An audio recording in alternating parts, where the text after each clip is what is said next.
Fake ప్రచారాలకు perfect address గా YCP party మారినటువంటి పరిస్థితులు. ఫేక్ ప్రచారాలకు పరాకాష్ట ఈరోజు మనందరం కూడా కర్నూలులో జరిగినటువంటి బస్సు ప్రమాదంలో ఒక బైకర్ మద్యం సేవించి ప్రమాదానికి గురైనటువంటి పరిస్థితుల్ని ఈరోజు తన మీడియాలో వైసీపీ పార్టీ తన నాయకుల చేత ప్రెస్ మీట్లు పెట్టించి తన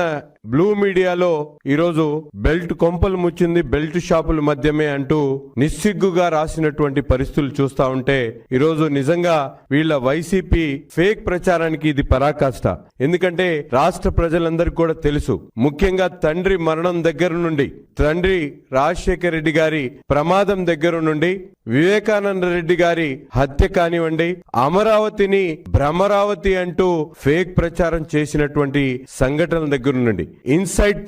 ట్రేడింగ్ పేరుతో రాష్ట్ర ప్రజలను మభ్యపెట్టేటువంటి ప్రయత్నం చేసినటువంటి పరిస్థితులు కానీ, అంతేకాకుండా మనందరికి కూడా తెలుసు